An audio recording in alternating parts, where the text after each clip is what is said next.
புதுவை அமிர்தா குரல் மெய்யன்பர்களே, சுட்டெரிக்கும் சூரியன், வெப்பம் அதிகமாக இருக்கிறது. பத்திரிகையிலே செய்தி வந்திருக்கிறது. இந்த வெப்பத்தால் நிறைய பிரச்சனைகள் ஏற்படும். குழந்தைகளை பத்திரமாக பார்த்து கொள்ள வேண்டும். 26 கோடி குழந்தைகள் உலகத்திலே பாதிப்பார்கள் என்று சொல்கிறார்கள். அப்பேற்பட்ட இந்த வெப்ப சூழ்நிலையில் சென்னைக்கு செல்லலாம் என்று நினைக்கின்ற பொழுது இந்த வெயிலை பார்த்தாலே பயங்கரமாக இருக்கிறது. அதையும் தாண்டி செல்ல வேண்டும். இன்னொன்று, இந்த வெயில் 4 டிகிரி அதிகமாகி வெப்பம் சுடுகிறது நம்மை.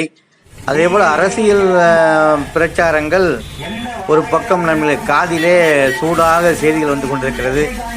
குளத்தை பார்த்தால் நமக்கு குளிக்கலாம் என்று தோன்றுகிறது. அப்பேற்பட்ட நீர்நிலைகளை பார்க்கிறோம். அதையும் மீறி பஸ்ஸிலே செல்கின்ற போது எப்படியோ சென்றோம். எவ்வளவு வெயில் நம்மளை வாட்டுகிறது என்றது பஸ்ஸிலே போகின்ற போது தான் நமக்கு தெரிகிறது. அதே போல் கோயம்பேடு வந்து விட்டோம். இந்த கோயம்பேடு பஸ் ஸ்டாண்டு முதல்ல இருந்த மாதிரி இல்லை. இப்போ வந்து இப்போவே மணி 5 தாண்டி விட்டது. மாலை 5 மணிக்கே இவ்வளோ வெயில் என்றால் பார்த்து கொள்ளுங்கள். 35 சென்டிகிரேட் டிகிரி வெப்பம் பாருங்கள். 5:38 மணி, மாலை 5:38 மணிக்கு 35 டிகிரி. அப்போ எவ்வளவு வெயில் மதிய நேரத்தில் இருந்திருக்குன்னு நீங்கள் கற்பனை செய்து பார்த்து கொள்ள வேண்டியது தான். இந்த புரட்சித் தலைவர் எம்ஜிஆருடைய பேருந்து நிலையம் வெறிச்சோடி காணப்படுகிறது. ஏனென்றால் இங்கு பஸ்ஸு நிறுத்தம் அதிகமாக, பஸ்ஸுகள் இங்கே இல்லை. பேருந்துகள் எல்லாம் இந்த கிளாம்பாக்கத்துக்கு சென்று விட்டது. அப்புறம் இங்கிருந்து இறங்கி சில வேலைகளை முடித்து விட்டு இந்த கோயம்பேடு பஸ் ஸ்டாண்டை பார்த்து ரொம்ப ஒரு மனக்கவலையாக இருந்தது. எத்தனையாயிரம் பஸ்ஸுகள் ஓடி ஓடி வந்த இடம், இந்த இடம் இப்படி வெறிச்சோடி கிடக்குதுன்னு பார்த்து அதன் பிறகு எல்லாத்தையும் சுற்றி பார்த்தேன். இதான் கோயம்பேடு பஸ் ஸ்டாண்டு நிலைமை. எதுவும் இல்லை, மக்கள் 1-2 பேர் உட்காந்துருக்காங்க. அப்புறம் ஒரு பேருந்தை ஏறி கிளாம்பாக்கம் பஸ் ஸ்டாண்டு போகணும். இந்த பஸ்ஸில் ஏசி பஸ்ஸு தான் இது.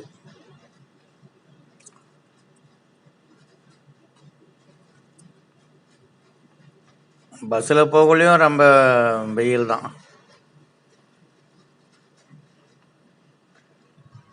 இந்த வெப்ப அலைகள் இந்த பிரதம மந்திரி வரைக்கும் சென்று ஒரு பொதுக்கூட்டம் மாரி போட்டு அந்த கான்ஃபரன்ஸு மீட்டிங் போட்டு அதில் வந்து வெப்பத்தை எப்படி சமாளிப்பது என்று ஏசி காற்று வருதுங்க. அப்புறம் கிளாம்பாக்கம் பஸ் ஸ்டாண்டு தான். கிளாம்பாக்கம் பஸ் ஸ்டாண்டு பாருங்கள், எவ்வளோ ஒரு பிரமாதமாக இருக்குது. வெயிலே தெரியல உள்ளார. அந்த அளவுக்கு மிக உயரமான கட்டிடம்.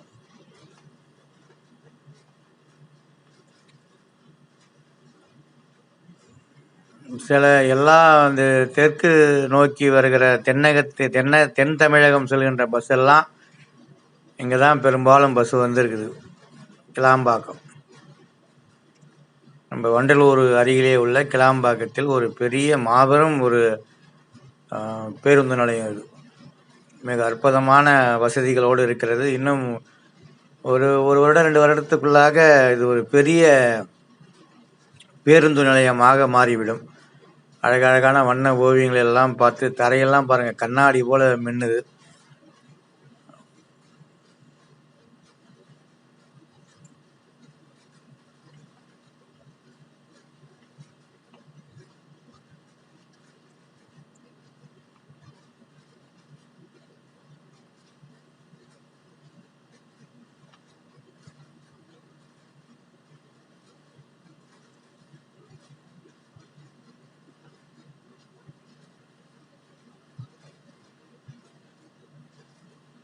ஓவியங்கள்,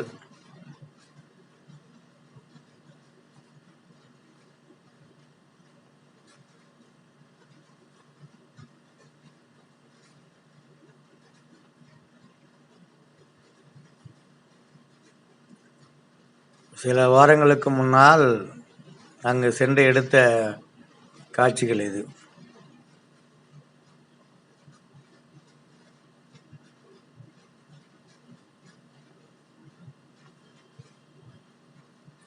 விளக்கு 6 உயரத்துக்கு மேலே ஒரு 10 அடி 15 அடி இருக்கும்ல அந்த விளக்கு, குத்து விளக்கு.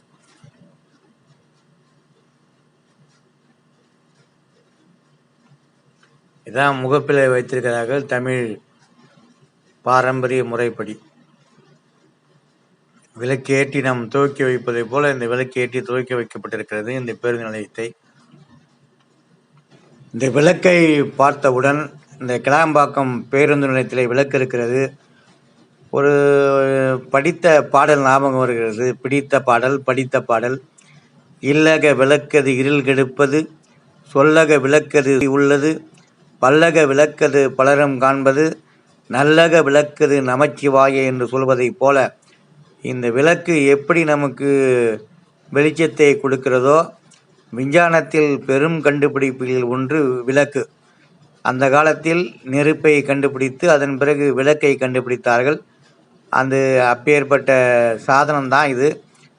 அதுபோல் அந்த எடுக்கின்ற போது இவங்க அற்புதமாக இருக்கு. கண்ணுக்கு ஒளி தருவதை போல இந்த கண்ணு போல இந்த அமைப்பு எனக்கு ஏற்பட்டது. இது ஒரு அதிசயம்தான். ஆகவே அத்தனை பேரும் கிளாம்பாக்கத்தை சென்று பாருங்கள். மறுபடியும் நான் பெரிய வீடியோவாக போடுகிறேன். நன்றி, வணக்கம்.